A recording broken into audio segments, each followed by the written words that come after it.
impressed by your hard work, seen your presentations and it's really very good.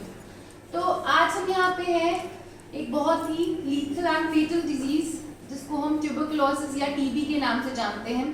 ये सारी videos देख के आपको कुछ हद तक टीबी के बारे में समझ आ गया होगा, कैसे ये डिजीज अफेक्ट करती है हमारी बॉडी को। ठीक है, समझ आ गया आप लोगों को? काफी कुछ समझ में आ गया, साइन सिम्टम्स। ठीक है, तो अब हम थोड़ा सा और बात कर लेते हैं इसके बारे में।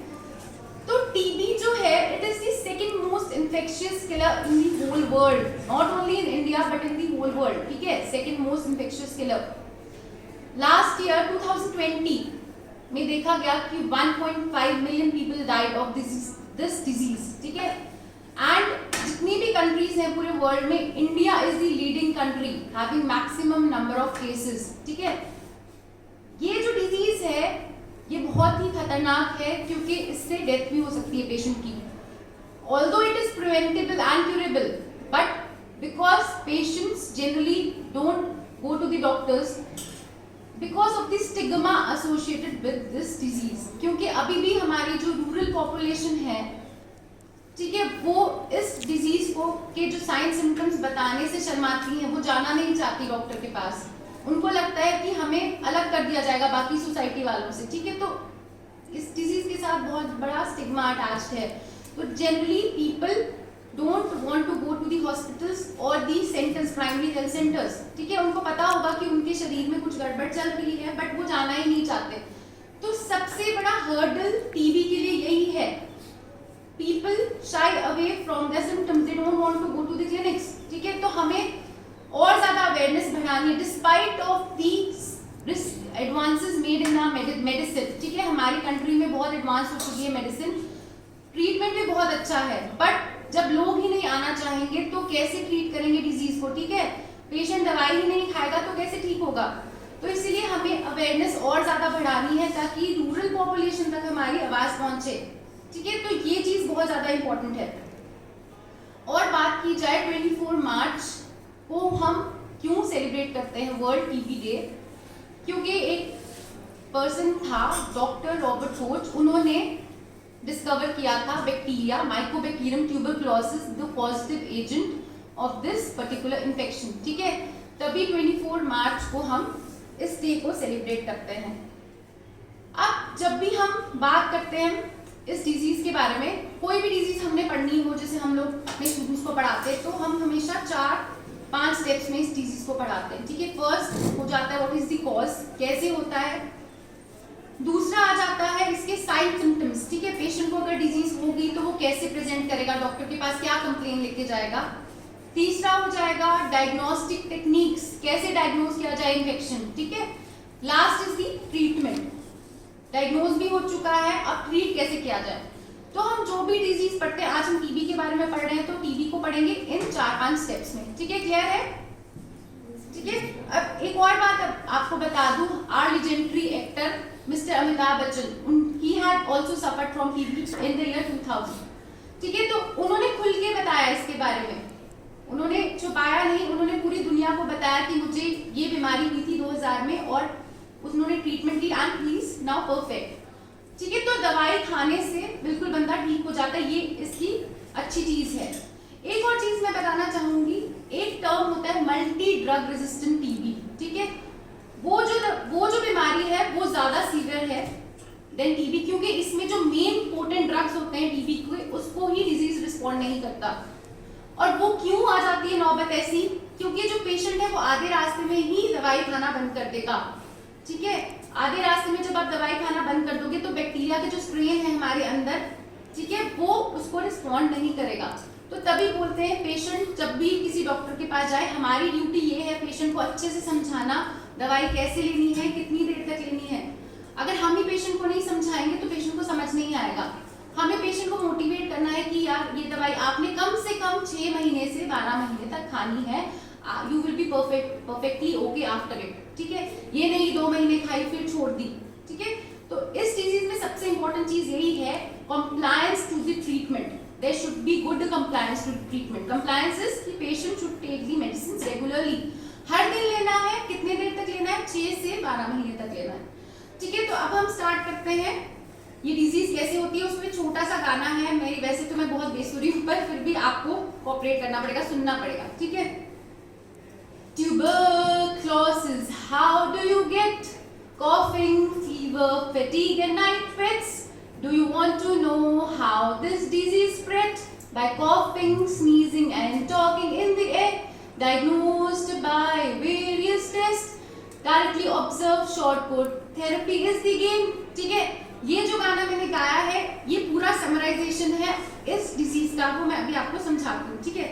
तो पहले हमने बात की टीबी कैसे होता है, उसके बारे में सारे स्टूडेंट्स को पता है। कौन सा बैक्टीरिया है, कौन सा बैक्टीरिया है, बोल सकते हैं आप लोग, माइकोबैक्टीरियम, ठीक है। जब भी हम डिस्कस करते हैं there should be interaction between students and the teacher, तभी वो लेक्चर अच्छा लेक्चर माना जाता है, ठीक है। अगर मैं ही बोलती रहूंगी उसका कोई मतलब नहीं है। तो आपने भी बोलना है, जो आप बोल सकते हो बोलना है, डरना नहीं, गलत बोलोगे सही बोलोगे, ठीक है। एक बार गलती करोगे तभी बोलोगे ना, बोलते ना failure is the key to success. जब तक आप बोलोगे नहीं, ट्राई नहीं करोगे तो कैसे सीखोगे, तो बोलना जरूरी है, ठीक है।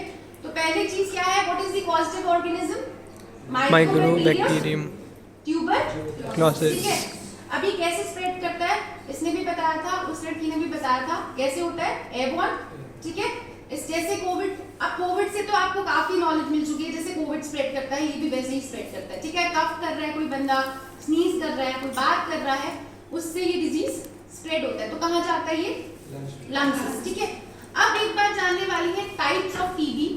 One is the pulmonary TB जो सबको पता है, ठीक है, लंग्स को अफेक्ट करता है। There is a category of extra pulmonary TB जो इसने बात की थी, ठीक है। Extra pulmonary is outside lungs, ठीक है, लंग्स के अलावा और ऑर्गन्स जिसको ये अफेक्ट करता है, जैसे इसने बताया था स्पाइन, ठीक है, बोन को टीबी अफेक्ट करता है, ठीक है, हड्डियों को। और कौन कौन से एरियाज हो सकते हैं, एब्डोमिनल टीबी, ठीक है, पेट का टीबी भी होता है जिसके सिम्टम्स अलग होंगे, ठीक है। फिर ब्रेन का टीबी, मेनिंजियल टीबी जिसके बोला जाता है। और कुछ तो ऐसे होते हैं लेडीज आती हैं ओपीडी में, वो कंप्लेन करती हैं इनफर्टिलिटी की। वो इनफर्टिलिटी क्यों है, जब आप टेस्ट करते हैं तो पता चलेगा it is due to TB affecting your fallopian tubes.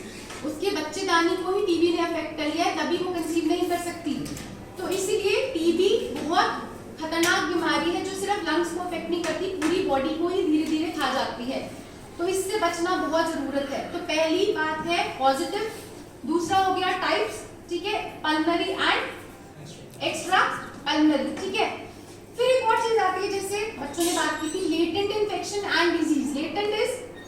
Latent क्या हुआ, अभी आपने बात की थी, प्रेजेंटेशन में भी आया था, देयर इज नो सिम्टम, ठीक है, बैक्टीरिया आ चुका है पर उस बंदे को सिम्टम्स नहीं होंगे, ना उसको खांसी होगी ना उसको बुखार होगा, ठीक है। एक्टिव टीबी डिजीज क्या हुआ, जो बंदा प्रेजेंट करेगा सारे सिम्टम्स के साथ, ठीक है, खांसी भी होगी, बुखार भी हो गया, टेम्परेचर भी होगा, ठीक है, सब कुछ। तो अब बात करते हैं इसके सिम्टम्स एंड साइंस के बारे में, ठीक है। साइंस, पेशेंट क्या कह के जाएगा डॉक्टर के पास, कफ होगा मोर देन 2 वीक्स ड्यूरेशन, ठीक है, red flag sign of TB, cough more than 2 weeks duration. वो पेशेंट आएगा डॉक्टर के पास, बोलेगा डॉक्टर साहब मैं 2 हफ्ते से खांसी करता जा रहा हूँ पर फर्क ही नहीं पड़ा। और क्या होगा साथ में, स्पूटम पता है, बलगम, ठीक है, स्पूटम खांसी के साथ बलगम भी निकलेगा। उसके साथ खून की उल्टी भी हो सकती है, जिसको हम हिमोप्टिसिस बोलते हैं, मेडिकल लैंग्वेज में हम उसको क्या बोलते हैं, हिमोप्टिसिस, ठीक है। कफिंग हो गया, बलगम हो गया, स्पूटम, खांसी के साथ खून आना इज हिमोप्टिसिस, ठीक है। तो ये सारे साइन सिम्टम्स हो गए। और बुखार, वो भी कब, रात को। इस डिजीज का सबसे इंपॉर्टेंट चीज है ये वाला साइन कि पेशेंट आता है डॉक्टर के पास, वो बोलेगा डॉक्टर साहब मुझे बुखार तो चढ़ता है पर शाम को ही क्यों चढ़ता है, सुबह मैं बिल्कुल ठीक होता हूँ, शाम के बाद मुझे बुखार चढ़ जाता है, हाई ग्रेड नहीं होता, नॉर्मली होता है, ठीक है। और फटीग, थक जाता है, ठीक है, पेशेंट थक जाता है, उठेगा ही उसको लगेगा यार थकावट हो रही है, पता नहीं क्यों, वो नहीं समझ आएगा उसको, पर थकावट रहेगी। और भूख नहीं लगेगी, भूख लगना कम हो जाएगी। अब भूख ही नहीं लगेगी तो वेट ऑटोमेटिकली कम होगा, समझ आ गया। तो ये है इसके सिम्टम्स, कफिंग, बलगम, स्पूटम, खून की उल्टी आना, फटीग थकावट और फीवर, लॉस ऑफ एपेटाइट मतलब भूख नहीं लगना and of course weight loss. तो these are all the signs and symptoms, ठीक है। पेशेंट विल प्रेजेंट अगर उसको एक्टिव टीबी डिजीज है, ठीक है। अगर लेटेंट है तो उसको कोई साइन सिम्टम नहीं, but latent can progress to active disease at any time, ठीक है, कभी भी प्रोग्रेस कर सकता है क्योंकि बैक्टीरिया रिप्रोड्यूस करता रहेगा बॉडी में। ठीक है, लंग्स को अफेक्ट कर गया, रिप्रोड्यूस करता गया, उसके अंदर से काफी सारे एंजाइम निकलेंगे जो लंग्स के अंदर जो सेल्स हैं उसको तोड़ेंगे। ठीक है, तो लंग्स की एक्टिविटी कम होगी, ऑक्सीजन कम होता जाएगा बॉडी में और फिर धीरे धीरे सिम्टम्स आते जाएंगे। ठीक है, अब बात करें डायग्नोसिस के बारे में। तो कैसे डायग्नोस करते हैं, किसी को कुछ आइडिया है कैसे डायग्नोस करते हैं? कैसे डायग्नोस कर सकते हैं? स्पूटम, ठीक है, स्पूटम को टेस्ट करेंगे, जो बलगम आता है उसका टेस्ट करते हैं, बलगम में टेस्ट करेंगे, क्या देखेंगे उसमें? ये वाला बैक्टीरिया। ठीक है, बलगम का टेस्ट करेंगे, उसमें क्या आएगा? ये वाला बैक्टीरिया। और क्या कर सकते हो, एक होता है मॉन्टॉक्स टेस्ट जो हम इंट्राडर्मली करते हैं। हम क्या करते हैं, यहाँ पे बाजू पे करते हैं। ठीक है, सब्सटेंस इंजेक्ट करेंगे, पेशेंट को हम बुलाएंगे 48 to 72 आवर्स के बाद। ठीक है, 2 या 3 दिन के बाद बुलाएंगे और हम देखेंगे वहां स्वेलिंग होगी, कितनी स्वेलिंग हुई है, उससे हम जज कर सकते हैं कि पेशेंट को इन्फेक्शन है या नहीं है। ठीक है, तो पहले क्या बता दिया, sputum for acid pass bacilli, उसका कल्चर भी कर सकते हैं, स्किन टेस्ट करते हैं जिसको मॉन्टॉक्स टेस्ट बोलते हैं। फिर और क्या कर सकते हैं, बहुत सारे ब्लड के एसेज होते हैं, ठीक है, जिसको हम गामा इंटरफेरॉन एसे भी बोलते हैं। और क्या करते हैं, चेस्ट एक्सरे। ठीक है, एक्सरे पे आपको पता चल जाएगा। ठीक है, व्हाइटिश से एरियाज दिखेंगे। ठीक है, तो नॉर्मल एक्सरे से जिस बंदे को टीबी है उसको आप डिफरेंशिएट कर सकते हो। एक बंदे का नॉर्मल एक्सरे होगा, एक बंदा जो टीबी से ग्रस्त होगा उसका एक्सरे देख सकते हैं। ठीक है, और अगर पल्मनरी नहीं है, ठीक है, अगर लंग्स को अफेक्ट नहीं है, ये वाले सिम्टम्स भी नहीं होंगे, सपोज एब्डोमेन का है तो एब्डोमेन का यूएसजी करा, अल्ट्रासाउंड करा सकते हैं, उसका सीटी स्कैन करा सकते हैं, बोन का भी आप सीटी स्कैन करा सकते हैं। ठीक है, या फिर जैसे हमारे लिम्फ नोड होते हैं, पता है सबको लिम्फ नोड्स यहाँ पे होते हैं, यहाँ पे एक्जिला में होते हैं। ठीक है, काफी जगहों पे होते हैं। लिम्फ नोड से आप फ्लूइड ले सकते हो, उसको भी टेस्ट कर सकते हो। ठीक है, तो ये सारे टेस्ट किसके हैं, टीबी के लिए। ठीक है, क्योंकि टीबी लंग्स को भी अफेक्ट कर सकता है और बोन को भी कर सकता है, ब्रेन को भी कर सकता है, एब्डोमेन को भी। तो सिर्फ आपने सिर्फ स्पूटम का टेस्ट नहीं कराना, ठीक है, सारे टेस्ट कराने हैं आपने पेशेंट के। ठीक है, और फिर बचा इसका, क्या बचा इसका, ट्रीटमेंट। ठीक है, तो ट्रीटमेंट के लिए क्या है, डॉट्स थेरेपी जिसको बोलते हैं, directly observe short course treatment, directly observe short course treatment. तो इसके काफी सारे ड्रग्स होते हैं। ठीक है, बहुत सारे ड्रग्स होते हैं, but it should be taken under supervision. ठीक है, सुपरविजन मतलब कोई सुपरवाइज करेगा तभी पेशेंट वो ड्रग्स लेगा, क्योंकि मेन प्रॉब्लम मैं ऑलरेडी बता चुकी हूँ इस ट्रीटमेंट में यही है टीबी में कि लोग छोड़ देते हैं। काफी सारी दवाइयाँ एक दिन में खानी पड़ती है, तो कुछ पेशेंट्स को लगता है कि नहीं यार बहुत ज्यादा छोड़ देते हैं, और कुछ पेशेंट्स तो ऐसे होंगे 1 महीना खाएंगे, खांसी खत्म, बुखार खत्म, तो ठीक, हम तो ठीक हो गए, चलो यार कर चलते हैं। ठीक है, तो ऐसे नहीं करना है। आपको भी अगर कोई ऐसा पेशेंट लगता है या कभी आप जा रहे हो कहीं और आपको लगे कि कोई बंदा, आपके बुजुर्ग लोग कोई खांस रहा है, कफ कर रहा है, वॉमिटिंग कर रहा है, खून की उल्टी कर रहा है, उनको आपने पूरा समझाना है, या कोई ऑलरेडी एंटी टीबी ड्रग्स पे है तो आपने पूरा समझाना है कि ये दवाइयाँ आपको कम से कम 6 से 12 महीने लेनी है, चाहे आपके सिम्टम्स चले गए हों, तभी आप पूरी तरीके से ठीक होगे। ठीक है, उससे पहले आपने नहीं छोड़नी है दवाइयाँ, ये दवाइयाँ आपको लेनी ही लेनी है, तभी आप पूरी तरीके से ठीक होगे। और खुशी की बात ये है कि ये पूरा प्रिवेंटेबल एंड क्यूरेबल है। ठीक है, टीबी जबकि लीथल हो सकता है अगर पेशेंट दवाइयाँ नहीं ले, but it is preventable and curable if the patient is compliant to the treatment. अगर वो अच्छे से ट्रीटमेंट ले रहा है तो वो पूरी तरीके से ठीक हो जाएगा। ठीक है, तो अब इसमें एक सबसे बड़ी प्रॉब्लम मैंने ये बताई थी, non compliance to treatment and stigma. तो उसको खत्म करने के लिए क्या है, we have to speak up. ठीक है, हमें लोगों को बताना है कि बोलना है, शर्माना नहीं है, टीबी ही है, इन्फेक्शन ही है ना, इन्फेक्शन तो किसी भी तरह की हो सकती है।